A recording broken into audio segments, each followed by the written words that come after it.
Hello to everyone on my Facebook feed, I guess. I'm Brianna Preston, and all week long I've been sharing about a book called The Lifegiving Home, written by one of my favorite people and authors, Sarah Clarkson, and her daughter, Sarah Clarkson. I have been sharing quotes from the book and my thoughts on the book and a lot of just positive feedback because it's one of the best books I've ever read by one of my favorite authors. Sally's words really changed the course of my family's life and continue to do that. She has consistently and faithfully pointed to truth and given me courage and hope and inspiration for my family, for my kids, for my marriage, for myself as a woman trying to follow her Lord.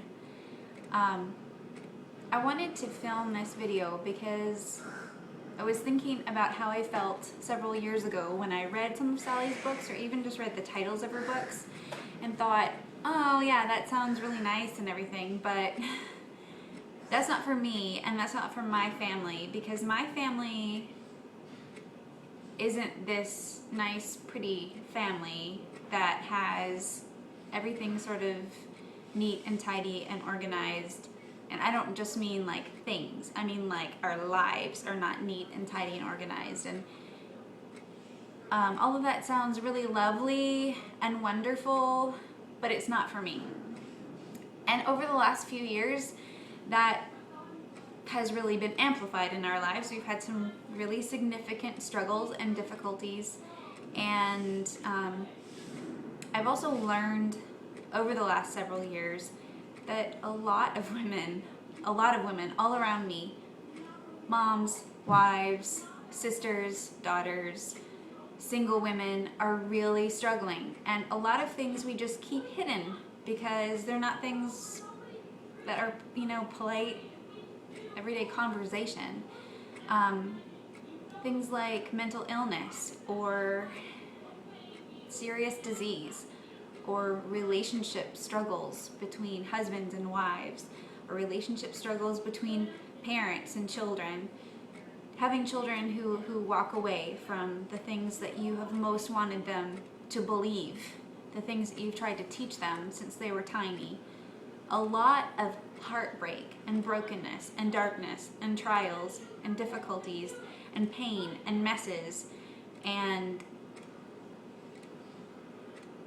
I was thinking that a lot of people could look at the posts that I had made and just kind of kept scrolling past it, like, that's a really pretty book cover with the teacup and the artisan bread and the Life-Giving Home. That sounds really great, but that's not a book for me.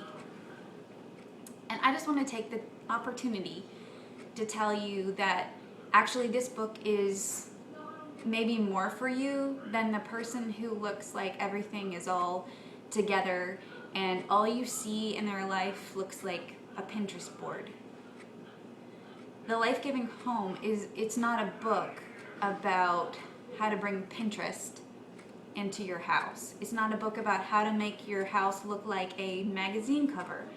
It's not a book that makes assumptions that your children are well behaved and that they are even the kids you imagined they would be, or that you're the mother you imagined you would be.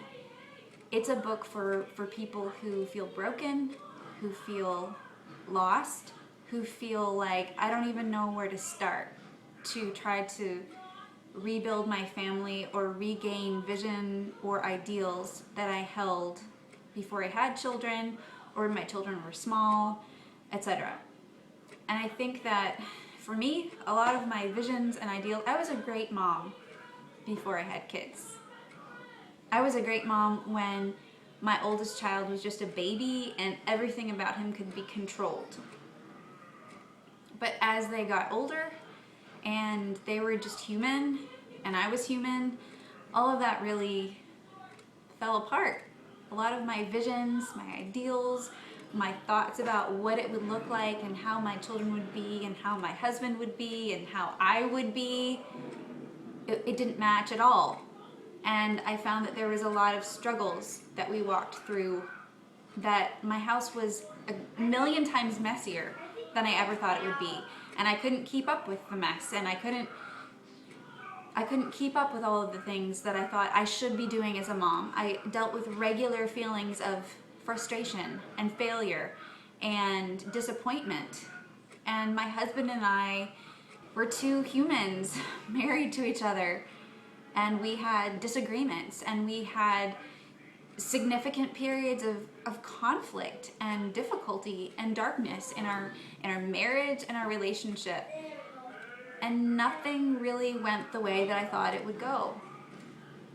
And I'm realizing now that the heartbeat of God and bringing His eternal kingdom into my home has nothing to do with having perfectly tidy or beautifully manicured lawns or always being caught up on all of the housekeeping, or being the very even-tempered mom perfectly all of the time, or having kids who don't have any issues. It's not about that at all. Because if it were, I'd be done. I'd be sunk, because none of my life matches that. I realized that bringing the gospel, bringing eternity into my home, bringing Jesus into my home to redeem it, is really about faithfully walking through step by step by step, day by day by day, seeking Him out, asking Him, what do I do next? What can I do in the power of your Holy Spirit, not within myself, to love well, to give well, to build your character, to infuse who you are into my home? What can I do to make things a little more beautiful? What can I do to give rhythm to my home? What can I do to give routines and habits and traditions and so many things that just make a family a family? And this book, I have read the first little bit of the book, and it brings me to tears when I read it. Not sad tears. The kind of tears that come when you see something so beautiful, or something that has seemed lost to you, and you realize that perhaps it can be regained. Maybe not in the same way that you always thought you would have it, but in a way that Christ takes it, something that's broken, something that is damaged, and He can make it more beautiful than it ever would have been without His redemption. And a longing for what is in our hearts as eternal creatures.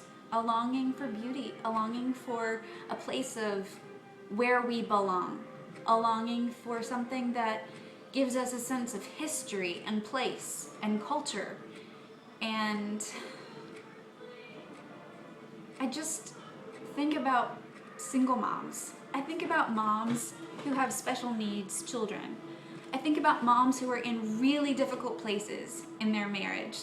I think about women who aren't married but want to create a place of respite for their own souls and for friends, or for missionaries who are visiting, or for children who don't have a place to belong. This book is not for the woman who has it all together. It is not. It's for every woman who has ever had a longing or a desire to create a place of beauty or a sense of history, or to give something beautiful in the way of a legacy to their family, their children, or people that they have an influence on. So I just want to encourage you to go to Amazon, check the reviews, check the link, buy a copy of this book, read the sample that you can get on Amazon, and just see if something in it doesn't resonate with you. I think that we're coming on a bit of a revolution in homes. I would love to see this message of coming back to the home, not in a 1950s sense, but coming back to the home as a place where all of life can spring from. That's where life began, in the Garden of Eden. God created a beautiful space for the two children that he made first. He gave them a place of beauty. He gave them work to do, a sense of purpose and relationship. And that is what our hearts long for. And as women, we have some of those gifts. We have some of those gifts of being the people who bring life and light and hope and beauty to those around us. So check it out, consider buying a copy, and let me know what you think.